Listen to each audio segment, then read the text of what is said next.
Hello, everyone. More reports are coming in about Ukraine's drone strike against Russia's city of Kazan. And as I mentioned before, it's not as it seems. So the popular photo that Russian media is posting is this one you're seeing on screen right now. The one showing a great big drone hole in the wall of what appears to be a residential skyscraper. Not so fast. So several things happened there. The original target was the gunpowder factory, which was in that area, which they did hit.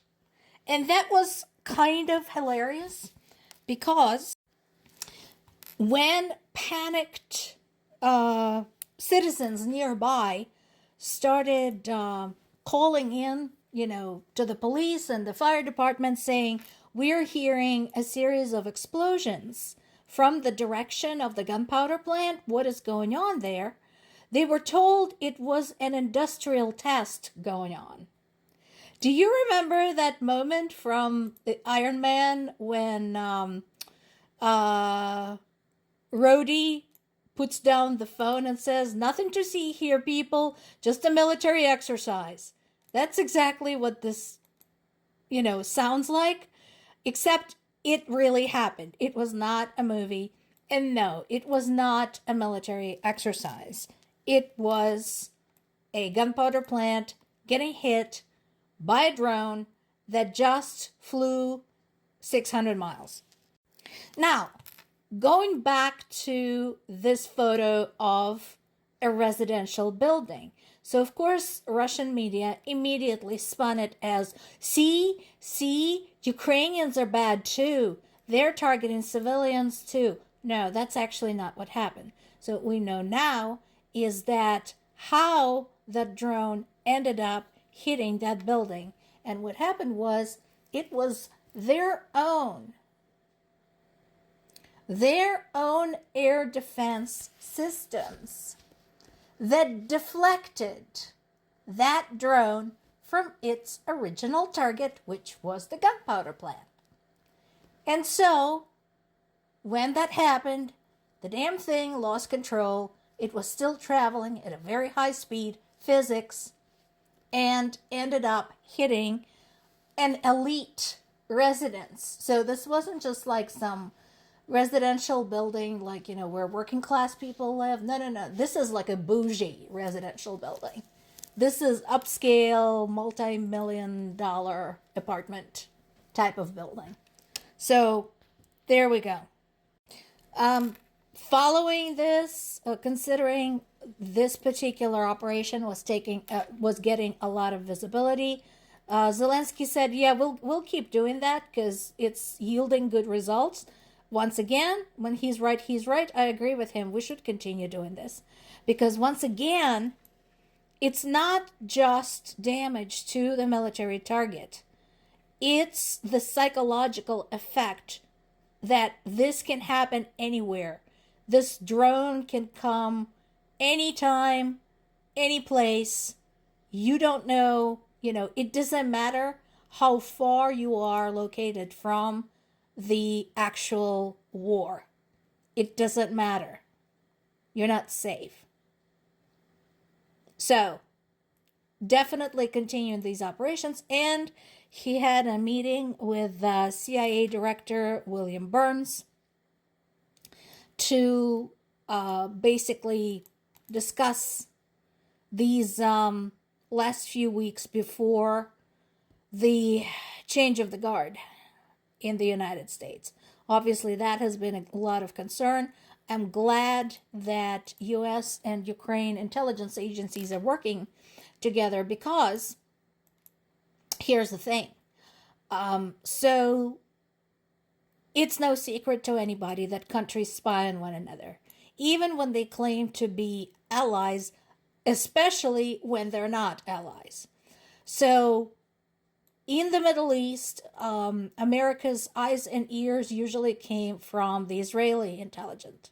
As the result, and this is something people don't always see and don't fully appreciate, there's been some very successful operations with a combined effort between the Israeli intelligence and U.S. intelligence, preventing attacks on U.S. bases in the Middle East, and thus saving American lives. And of course, there is the constant threat of potential terrorist attacks against U.S. civilians. So, like I said, in the Middle East, we're getting help from Israel. Now, we have an additional partner in Eastern Europe, right there in front of Russia, to get intelligence about what Russia is doing. So I'm glad that this is going on. And then there is this. So, as many of you have already heard, Ukraine's allies began a concerted effort of transferring Russia's frozen funds to aid Ukraine, which I think is fair. And this is Russia's response. They basically called everybody a swindler, called this a fraudulent scheme. And once again, I would like to point out, guys, leave Ukraine and it all goes away. It all stops. No more drones in the middle of the city. No more delayed flights. None of that. How about it? Just saying. This article on the BBC website is the one I wanted to focus on today because, of course, this is the one that is important to me personally because we have a family member currently in Russian captivity. So, I think one of the reasons that more and more Ukrainian POWs are being executed by Russians is that, frankly, they don't have enough resources to keep them.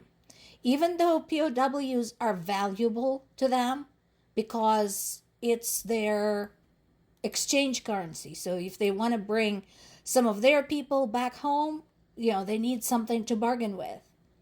But they barely have enough resources to maintain their own army. So they particularly don't have resources to maintain POWs. And so they're executing them. And what's even worse is, of course, there's very poor communication between Russian command and Russian soldiers. So it is unclear what instructions Russian soldiers are given when it comes to the treatment of POW.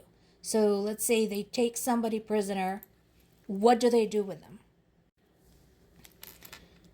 Another reason Russian soldiers could be treating Ukrainian POWs so viciously is spite. As has been reiterated in numerous sources at this point over the last almost 3 years, Ukrainians put up unbelievable amounts of resistance to the Russian invasion, both Ukrainian military and Ukrainian civilians. So, Russian soldiers are incensed by the steep cost of every kilometer of Ukrainian soil they're having to pay for. And they murder the POWs. The Human Rights Watch had reiterated that Russia had committed a litany of violations, including those which should be investigated as war crimes or crimes against humanity. And I agree with that. That is a very valid point. But it would be nice if that very valid point came with actually some kind of action plan. And the action plan should begin with stopping the Russian invasion. Because you're not going to hold them responsible until you stop their army in its tracks and start getting your hands on the culprits.